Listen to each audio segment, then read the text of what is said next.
Hola, ¿cómo están? En esta oportunidad vamos a tratar el tema de programación dinámica. Vamos a ver en qué consiste este concepto y algunos ejercicios que van a poder reforzar el aprendizaje sobre programación dinámica. Vamos a abordar los siguientes temas. Primero el concepto, conocer el concepto de programación dinámica. Representación, conocer los componentes básicos de la programación dinámica.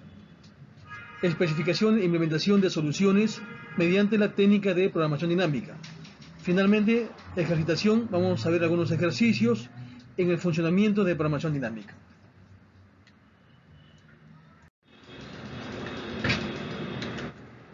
La programación dinámica, en resumen, hace uso de dos conceptos: los subproblemas superpuestos y las subestructuras óptimas, las que se apoyan en el concepto de memorización.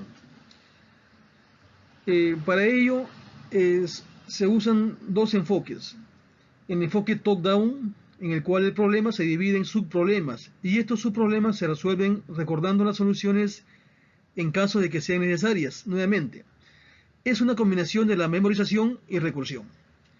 El otro enfoque, el bottom-up, todos los subproblemas que pueden ser necesarios se resuelven de antemano y después son usados para resolver las soluciones a problemas mayores. Este enfoque es ligeramente mejor en el consumo de espacio y llamadas a funciones.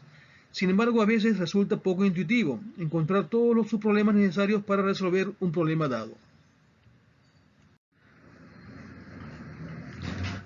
La programación dinámica reduce el tiempo de ejecución debido a que utiliza subproblemas superpuestos.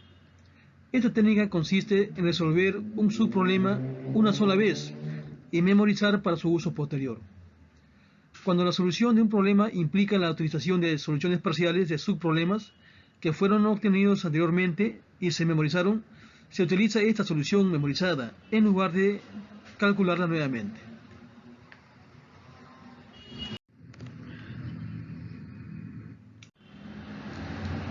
El principio de memorización consiste en que cuando se resuelve un problema se debe memorizar la solución de los subproblemas superpuestos, con la finalidad de no calcularlas nuevamente cuando se requieran. Pero se tiene que memorizar la mejor solución, la solución óptima. Consideremos que queremos hallar Fibonacci de 5. Si llamamos, por ejemplo, a Fibo de 5, produciremos un árbol de llamadas que contendrá funciones con los mismos parámetros varias veces. En el ejemplo, Fibo de 5 requiere Fibo de 4 más Fibo de 3. Para hallar Fibo de 4 necesitaremos Fibo de 3 más Fibo de 2. Y para hallar Fibo de 3 necesitaremos Fibo de 2 más Fibo de 1. Podemos ver que se repiten muchas veces los cálculos. En el caso de Fibo 2 se ha calculado dos veces desde cero. En ejemplos mayores se recalculan muchos otros valores a sus problemas. Para evitar este inconveniente podemos resolver el problema mediante programación dinámica y en particular utilizando el enfoque de memorización. Se requerirá memorizar las soluciones a los problemas para evitar calcularlas nuevamente. Presentamos algunos ejercicios que se pueden resolver con programación dinámica. Por ejemplo, la ejecución de n tareas en tiempo mínimo en un sistema de dos procesadores A y B. El problema de la mochila, el problema de camino de costo mínimo en un grafo dirigido y el cambio de monedas con programación dinámica. Existen dos formas de plantear la fórmula de recursividad en los problemas de programación dinámica: la recursividad de retroceso y la recursividad de avance. El principio de optimalidad, que denominaremos PO, busca optimizar la solución, es decir, buscar la mejor solución de entre muchas alternativas posibles.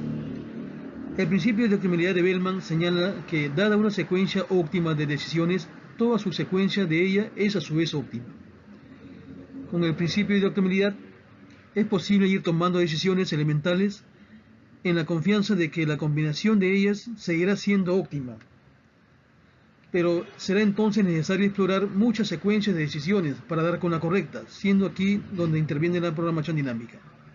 El principio de optimalidad de Bellman se nombra en honor a su descubridor, Richard Bellman, que consiste en memorizar la solución óptima.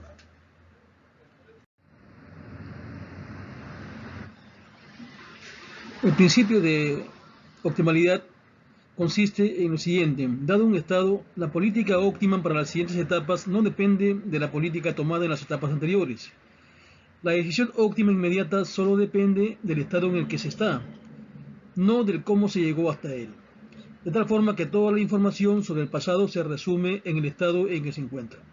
Una vez conocida la solución óptima global, cualquier solución parcial que involucre solo una parte de las etapas es también una solución óptima.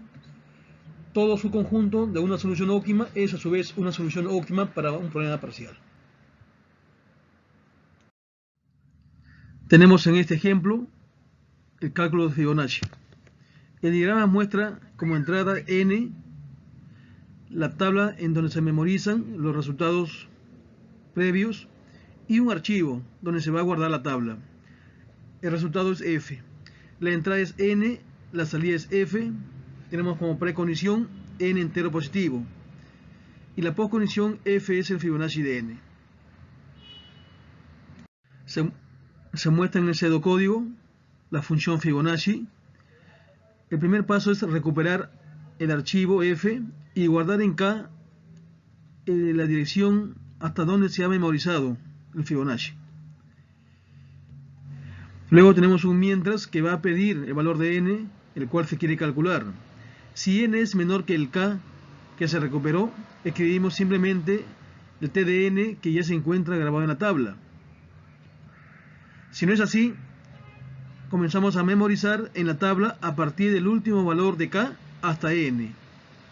Ojo, es importante que aquí se está memorizando los valores para uso posterior. Finalmente, cuando se termina, se graba el valor o todos los elementos de la tabla en el archivo para uso posterior, para cuando nuevamente se quiera recuperar. Los valores iniciales con que se empieza el arreglo o la tabla son 0 y 1, puesto que ya se conoce el valor de Fibonacci de 0 y valor de Fibonacci de 1. Se memoriza acá el último valor al memorizado y luego se pide al usuario un número. Supongamos que se pide n igual 5. Como nos hemos quedado en k igual 1, comenzamos a memorizar los siguientes valores hasta llegar a 5. Luego se memoriza este valor k y se entrega como respuesta el valor de la tabla de la entrada 5. Si más adelante nos piden calcular Fibo de 2, simplemente se toma de la tabla la entrada 2. Si nos piden Fibonacci de 4, se toma de la tabla la entrada 4. Y así sucesivamente, mientras esté con valores memorizados. Pero si nos piden n igual a 8, por ejemplo, tendremos que comenzar a calcular a partir del último valor de k, 5, el Fibonacci de 6, Fibonacci de 7, hasta llegar a Fibonacci de 8. Y nuevamente se memoriza. Veamos este nuevo ejemplo, el problema clásico del cambio de monedas. Si se tiene n como entrada y un conjunto de monedas, se quiere calcular el número de monedas con el cual se cambia n con elemento de c, y la solución se guardará en un conjunto de salida S. En este caso, la precondición n tiene que ser entero positivo y el conjunto C es diferente del vacío. La función recibe n y c y devuelve S. Y la postcondición es que S sea de tamaño mínimo. Recuerden que ese es un conjunto de las monedas. Tenemos ahí una solución voraz, que ya se ha visto en las presentaciones que correspondían a algoritmos voraces. Tenemos ahí un conjunto de C de monedas 100, 25, 10, 5 y 1. Y el conjunto S vacío y un acumulador sum con el valor inicial de 0. Mientras sum sea menor que n, vamos a llamar a una función que nos devuelva el elemento de C, el mayor elemento de C, de tal forma que al sumarle a sum no exceda el valor de n. Si no existe ese elemento, se retorna no hay solución. En caso contrario, se toma una moneda de esa denominación y se une al conjunto S.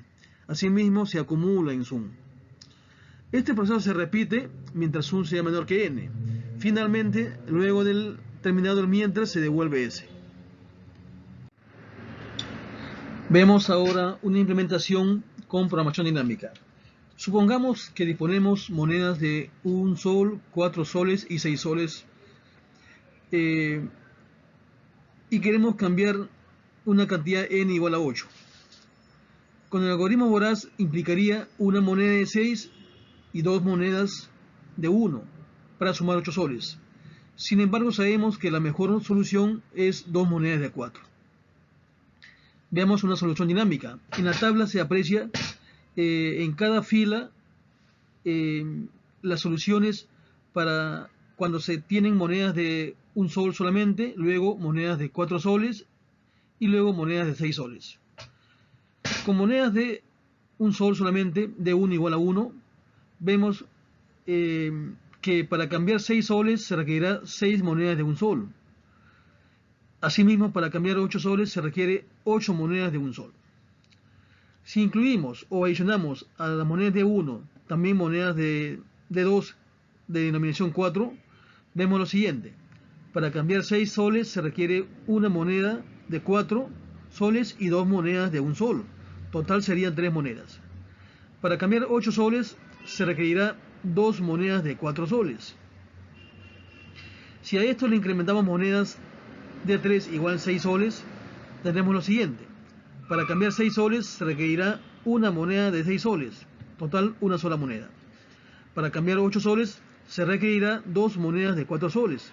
Total, 2 monedas. Se aprecia en la matriz que el cambio de 5 soles con D1 era 5 y con D2 pasa a 2 solamente. En el caso de monedas de la cantidad 6 soles, con D1 era 6, con D2 era 3 y con D3 se requiere solamente una moneda. Vamos ahora un algoritmo para la solución dinámica de cambio de monedas. Se puede observar que si existe una cantidad suficiente de monedas de una unidad, siempre podemos hallar una solución para nuestro problema. De no ser así, puede existir algún n para el cual no exista solución. Presentamos otro ejemplo, el caso de multiplicación de matrices. Se muestra un algoritmo voraz, comúnmente conocido. La entrada son n matrices y la salida de producto de ellas. Se puede ver que este algoritmo es de orden cúbico, polinomial de orden cúbico. Veamos un ejemplo. Tenemos n matrices compatibles. Podemos multiplicarlas de muchas maneras. Supongamos que la matriz A de 13 por 5, B 5 filas, 8, 9 columnas, C 89 filas por 3 columnas, D 3 filas por 34 columnas. Se aprecia que pueden ser multiplicadas porque son compatibles. A por B requiere una cantidad de multiplicaciones, A por B por C otra cantidad, A por B por C por D otra cantidad. Total se requieren 10.582 multiplicaciones escalares. Sin embargo, sabemos que hay varias formas de multiplicar matrices. En el caso de 4 matrices, podemos primero multiplicar A por B, luego por C, luego por D, y requerirá 10.582 productos escalares. Si agrupamos primero A por B, y luego C por D, y luego multiplicamos ambos resultados, requeriremos 54.201 productos escalares. Puede, otra forma, multiplicarse B por C, luego A por el resultado de B por C, y luego todo esto por D, y requerirá 2.856 productos escalares. Tenemos otra forma, y otra forma más. El más eficiente es casi 19 veces más lento.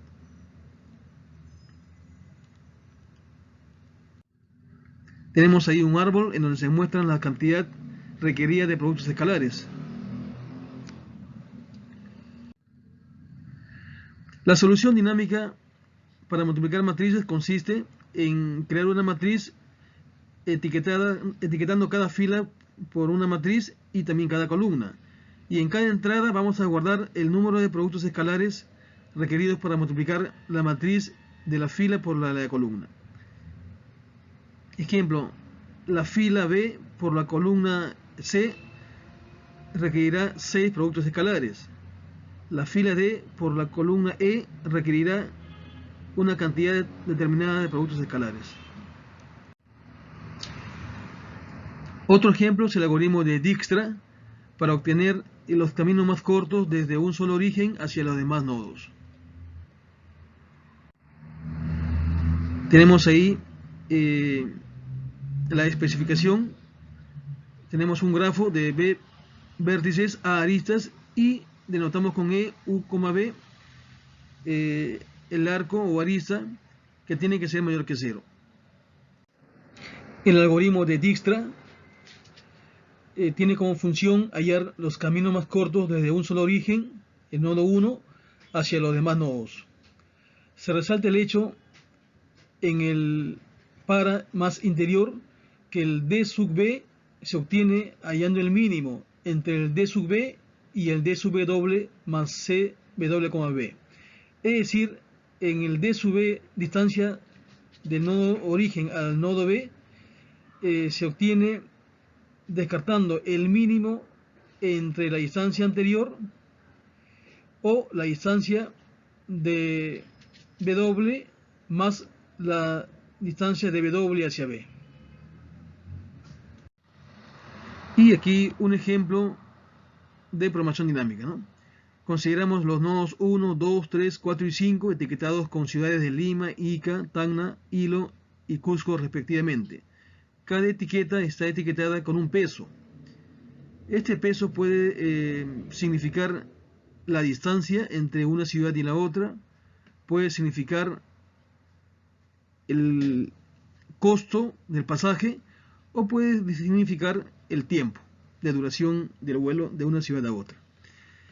En este caso vamos a considerar Lima como la ciudad de origen e inicialmente vamos a inicializar la primera fila con las distancias o pesos directos, ¿no? Desde el origen hacia las demás ciudades. Por ejemplo, desde la ciudad 1 hacia 2 el valor es 10. De 1 hacia 3 no existe arco, por lo tanto se considera indeterminado. De 1 a 4 el valor 15 y de 1 a 5 el valor 12. En la siguiente iteración vamos a elegir el menor valor de los iniciales. Esto corresponde al valor 10 y corresponde al nodo etiquetado con 2, es decir, Ica. En la siguiente iteración vamos a hallar las distancias más cortas desde 1 hacia los demás nodos, pasando por el nodo 2. Habíamos visto que de 1 a 3 no existe arco y por tanto habíamos puesto indeterminado. Sin embargo, si pasamos por Ica, la distancia de 1 a Ica, que es 10, se suma a la distancia de Ica a Tacna, que es 20, totalizando 30. Se aprecia que el indeterminado se ha reemplazado por 30. Así sucesivamente, el 30 se reemplaza por 23. En la última fila tenemos los valores finales, en donde se indica que de 1 hacia el nodo 3 la distancia es 23.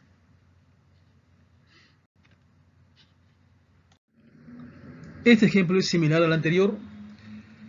En este caso, las ciudades están etiquetadas con capitales de países: Lima, Bogotá, Río, Buenos Aires y Santiago, ¿no? Y las aristas están etiquetadas con pesos, que pueden ser distancias o costos.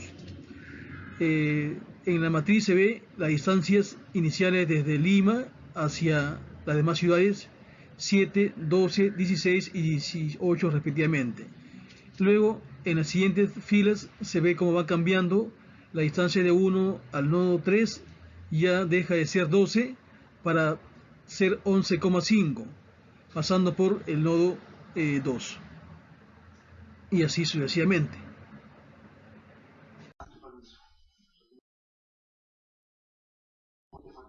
No estoy segura, pero es una buena. Tenemos en este ejemplo el problema de la mochila. Anteriormente se revisó el problema con el algoritmo voraz. En este caso vamos a considerar el problema de la mochila, pero con programación dinámica. La entrada en este caso es un vector V, vector de valores de los objetos, W, el vector de los pesos de los objetos, y W mayúscula, el valor de la capacidad de la mochila. La salida tendrá un vector X que contendrá los objetos seleccionados para llevar en la mochila. La precondición, como se aprecia, es que los valores y los pesos sean mayores que 0. Y los valores de X, o sea, los valores seleccionados, serán entre 0 y 1. Será 1 cuando se lleve todo el objeto completo, o una fracción cuando se lleve parte del objeto. La postcondición consiste en maximizar la sumatoria de los valores seleccionados por sus valores. Asimismo, la sumatoria de los valores seleccionados por su peso debe ser menor o igual que la capacidad de la mochila. Presentamos a continuación un programa desarrollado para la solución del problema de la mochila. Se definen los tres vectores de objetos, V, P y O. Tenemos ahí también la función correr programa. El programa principal, el static void main, creará un objeto M de la clase main y llamará al método correr programa.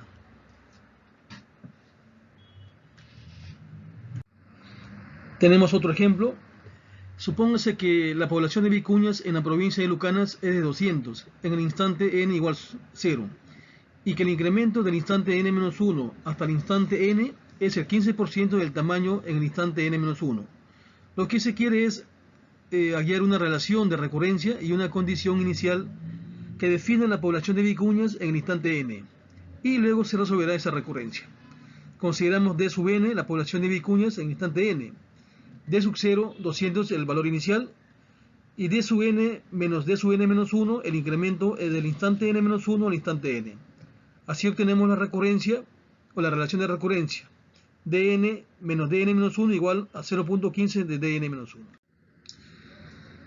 Reescribiendo, d sub n es igual a 1.15 de d sub n menos 1. Resolviendo la recurrencia, obtenemos que d sub n es igual a 1.15 a la n de d sub 0, que es igual a 200, el valor inicial de d sub 0, por 1.15 a la n. Resolver la recurrencia consiste en expresar el d sub n ya no en forma recursiva, sino en forma explícita. En la especificación tenemos n, valor entero, el procedimiento población vicuñas, y la postcondición es la recurrencia justamente, ¿no? Población vicuñas igual 200 cuando n igual 0, y 1.15 por población de vicuñas, n-1 cuando n es mayor que 0. Tenemos un ejemplo sobre el caso de población de vicuñas en Java. El programa principal crea un objeto población de la clase vicuñas. Este objeto en su constructor llama al método mostrar población, que figura en azul. El método población vicuñas en azul es llamado por este método mostrar población. El método población vicuñas en azul es recursivo y muestra la ecuación de recurrencia. Si n es igual a 0, retorna 200. Si no, calcula a en función a la ecuación de recurrencia y retorna ese a, que es mostrado en el método mostrar población que figura en rojo. Tenemos ahora otro ejemplo similar al anterior, pero ahora se supone que la población de vicuñas en la provincia es de 200 en el instante n sub 0, 220 en el instante n-1, y que el incremento del instante n-1 al instante n es el doble del incremento del instante n-2 al instante n-1. Tenemos ahora otra recursión de recurrencia. dn menos dn-1 es igual al doble de dn-1 menos dn-2, la cual se puede escribir como d sub n igual a 3 dn-1 menos 2n-2. Para resolver esta recurrencia tenemos el polinomio característico. Tenemos ahí la especificación y luego tenemos una implementación en Java. Bien, con esto hemos terminado. Tenemos aquí algunas referencias bibliográficas para reforzar lo expuesto en las anteriores diapositivas. Gracias.